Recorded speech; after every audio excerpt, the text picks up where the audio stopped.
Hi guys, welcome back. भाई क्या हो रहा है? Advance booking of Bhool Bhulaiyaa is already flying. भाई कहाँ तक पहुंची है एडवांस बुकिंग? और जो हम दिवाली क्लैश की बात करते हैं, नंबर्स की बात करते हैं, भाई क्या होने वाला है यहाँ पे, सब कुछ बताते हैं आपको इस वीडियो को अंत तक जरूर देखो। चैनल करो सब्सक्राइब। देखो यार, हाइप की बात होती थी तो कहाँ भूल भुलैया 27% पे थी, फिर 30% पे आई, फिर दूसरे नंबर पे है। IMDb सुबह जो चेक किया है मैंने, तब तक तो भाई दूसरे नंबर पे थी।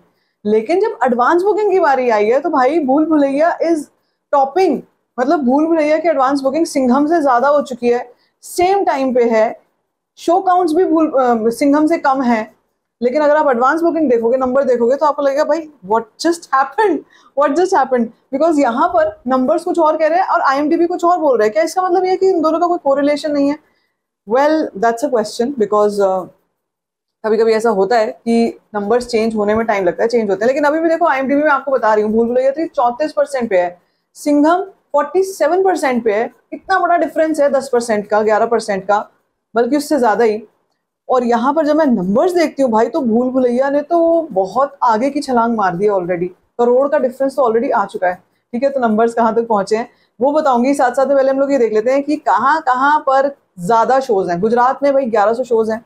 अगर मैं बात करती हूँ state like Madhya Pradesh, 300 shows हैं, ठीक ठाक है। महाराष्ट्र में 1100 शोज हैं। ओके, उत्तर प्रदेश में 515 शोज हैं। दिल्ली में 729 शोज है। आप देखो यहाँ पे सिंघम के दिल्ली में ज्यादा शोज हैं और यहाँ पर भूल भुलैया के दिल्ली में कम है।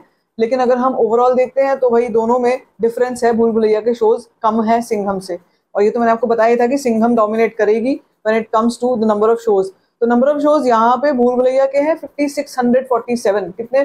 5647, 5600 शोज हैं। और अगर हम बात करते हैं एडवांस बुकिंग की, तो भाई ये हो चुकी है 3.35 करोड़। और अभी वहां पे सिंघम की कितनी थी पता है? 2.35 करोड़। पूरे 1 करोड़ का डिफरेंस है। 1 करोड़ का डिफरेंस है यहाँ पे।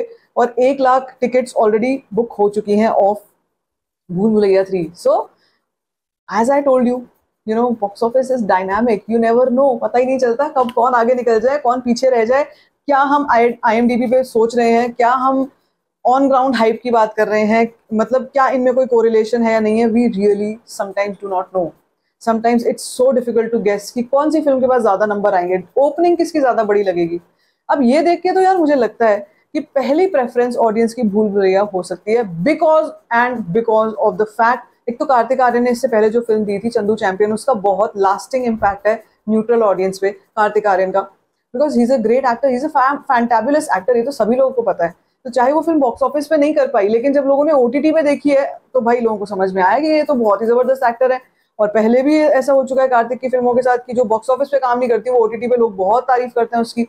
यहाँ पर भी ये सेम चीज है। दूसरी चीज ये है, OG Manjulika, then we know Madhuri Dixit, then Tripti Dimri, then we all know that Anees Bazmee का डायरेक्शन है, तो भाई वो भी एक फैक्टर है। बहुत सारी चीजें हैं, बहुत सारे कोलैबोरेटिव फैक्टर्स हैं जो इस वक्त भूल भुलैया को आगे रखता है। And the fact that this year 2024 belongs to horror and comedy, horror comedy genre. Stree 2 सबसे बड़ा एग्जाम्पल अभी इस साल का, जो सबसे बड़ा मतलब बिगेस्ट ब्लॉकबस्टर मानेंगे अगर हम, तो स्त्री 2।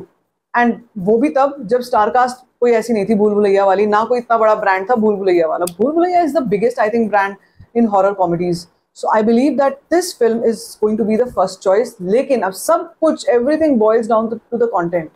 कंटेंट कैसा है? अगर ये कंटेंट स्त्री के कंटेंट को नहीं टक्कर दे पाया, सिंघम के कंटेंट को नहीं टक्कर दे पाया, तो सस्टेन नहीं कर सकता है फिर ओपनिंग, चाहे कुछ भी लग जाए। इन द लॉन्गर रन क्या होता है, मंडे ट्यूसडे टेस्ट पास करती है नहीं करती है, वो भाई सब कुछ डिपेंड करेगा कंटेंट पे। सो भाई मजा आ रहा है देख के। तो मुझे तो ये तो अनएक्सपेक्टेड था, मुझे भी एक्सपेक्टेड नहीं था कि इतना बड़ा चेंज, इतना बड़ा डिफरेंस आ जाएगा सिंघम और यहाँ पे भूल भुलैया में। ऑल दो फैंस तो ये बात बोलेंगे कि ये तो सिर्फ मोमेंट्री है। अभी सिंघम की एडवांस बुकिंग देखना, अभी जस्ट स्टार्ट हुई है, जब आप आगे बढ़ेगी तब देखना कहाँ तक पहुंचती है। यार मैं तो बैठी हूँ चेक करने के लिए, मुझे तो बहुत मजा आ रहा है। बहुत लंबे समय के बाद एक्चुअली एक्साइटमेंट हो रही है फिल्मों की, क्योंकि हम मिस करते थे इन डायनामिक्स को। हम लोग कब से वेट करते थे 2024 में, कब ऐसा टाइम आएगा, अच्छी अच्छी बड़ी बड़ी फिल्में लाइंड अप हैं, पोस्टपोन पे पोस्टपोन होती चली जा रही थी। मगर भूल भुलैया तो सबको पता था दिवाली पे आएगी। So I am sure that this movie is going to have the first preference choice when it comes to neutral audience, because of these many factors जो मैंने आपको बताए हैं। बाकी आप बताओ, आपको क्या लगता है, क्या आप भूल भुलैया देखोगे या Singham? Let me know in the comment section. बाकी if you like this video, give it a thumbs up, don't forget to share it, and don't forget to subscribe to my channel. Just first or find share.